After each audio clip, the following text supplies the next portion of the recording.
बिस्मिल्लाहिर्रहमानिर्रहीम। सवाल यह है कि वो चीज़ें जिन्हें एक सेट की सूरत में ख़रीदा और बेचा जाता है, इन पर खुमस का हुक्म क्या है? तो जवाब में आयतुल्लाह सिस्तानी फरमाते हैं, जो चीज़ें सेट की शक्ल में साल के दौरान की आमदनी से ख़रीदी गई हों, जैसे लुग़त या तफसीर की किताब जो चंद जिल्दों पर मुश्तमिल होती हैं, या बाज़ बर्तनों के सेट और घरेलू इस्तेमाल की चीज़ें जो कि बाज़ार में मुकम्मल जिल्दों या सेट की सूरत में फ़रोख्त होती हैं और जुदागाना और इनफरादी तौर पर नहीं मिलती हैं, तो अगर साल के दौरान उस सेट में से बाज़ को भी ज़रूरत के मुताबिक इस्तेमाल किया जाए तो बाकी पर खुमस नहीं होगा।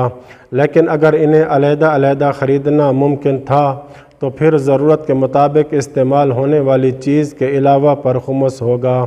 दूसरा सवाल ये है कि अगर कोई किसी किताब के मसलन 10 सफ़हात पढ़े तो क्या साल गुज़र जाने पर इस किताब से खुमस साकित हो जाएगा?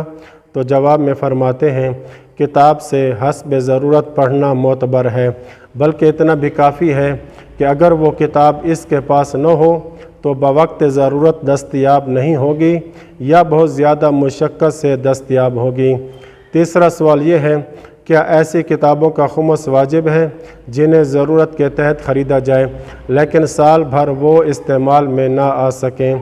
तो जवाब में आयतुल्लाह सिस्तानी फरमाते हैं, जिन किताबों की मुकल्लफ़ को इस वजह से ज़रूरत न हो कि वो उसकी सतह इल्मी से बुलंद हों तो इनका खुमस वाजिब है, लेकिन जो इसके लिए काबिल इस्तिफ़ादा हों और महज़ इत्तफ़ाक़न इनकी ज़रूरत पेश ना आए तो इनकी दो किस्में हैं। पहली ये कि अगर वो ऐसी किताबें हों जिनकी ज़रूरत पेश आने पर वो इसे बग़ैर किसी काबिल क़दर मुशक्क़त या मुश्किल के दस्तयाब हो सकती हों तो इनका खुमस निकालना वाजिब है। दूसरी किस्म ये कि अगर बवक्त ज़रूरत इन किताबों की दस्तयाबी नामुमकिन या काबिल क़दर हद तक मुश्किल हो और मुकल्लफ़ पहले से ख़रीद कर इन्हें रख ले और पूरा साल इन्हें न पढ़ पाए तो इन पर खुमस वाजिब नहीं है। वसल्लल्लाहु अला मुहम्मद व अहले बैतिही त्वाहिरीन।